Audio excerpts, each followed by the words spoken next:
নেত্রকোনা থেকে যুক্ত হচ্ছেন সহকর্মী মির্জা হৃদয় সাগর। সাগর, কৃষকদের কি কি অভিযোগ রয়েছে, এই অনিয়ম নিয়ে সংশ্লিষ্ট কর্মকর্তারা কি বলছেন? সত্যি, শুরুতেই যদি বলি, নেত্রকোনা হাওর অঞ্চল, হাওরের কৃষকদের একমাত্র ফসল বুড়ো আবাদ। এই বুড়ো আবাদের উপরে হাওরের কৃষকদের 6 মাসের জীবিকা নির্বাহ করে। মূলত 6 মাস, যে 6 মাস পানিতে বন্দি থাকে, এই 6 মাস এই বুড়ো আবাদের উপরেই নির্ভরশীল। ধান বিক্রি করে বা চাল বিক্রি করে এই কৃষকরা চলে। আমি যদি দেখানোর চেষ্টা করি, আমার পিছনে যে হাওরটি আছে, এই হাওরটি পুরোপুরি ডুবে গিয়েছিল। এই হাওর থেকে কৃষকরা এক মুঠো ধান তুলতে পারেনি।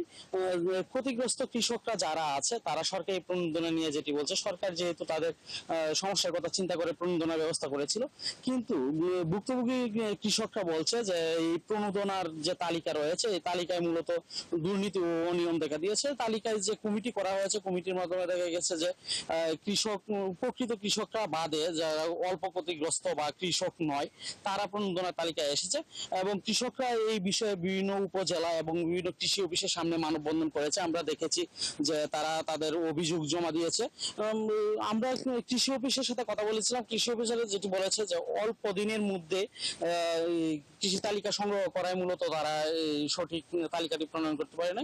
তো আমরা যদি একজন কৃষকের সাথে কথা বলি যে আসলে আপনার কতটুকু জমি ক্ষতিগ্রস্ত হয়েছে আর কি অভিযোগ রয়েছে? আমার নিজস্ব হলো 10 কাঠা, আমি অন্য মানুষের নিচ্ছি 20 কাঠা।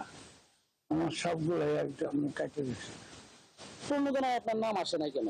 না, আসে না, আমার দেখাই গেছে না। কৃষি অফিসার বা কোন ধরনের লোকজন আপনার কাছে আসে না প্রণোদনার নামের জন্য? না, কোনো আমার কাছে দেখাই হয় না।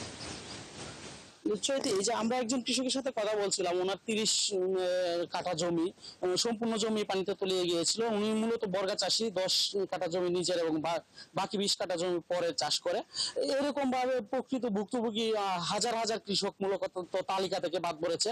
তারা যেটি বলছে যে কৃষি কর্মকর্তা বা উপজেলা প্রশাসন থেকে কোনো লোক তাদের কাছে আসে না এবং কোন ধরনের তালিকা সংগ্রহ করে নেয়। এরকম হাজার হাজার অভিযোগ নেত্রকোনার বিভিন্ন জায়গায় জমা হয়েছে। তবে প্রশাসন যেটি বলছে যে তালিকায় কিছুটা ভুল বিভ্রান্ত রয়েছে।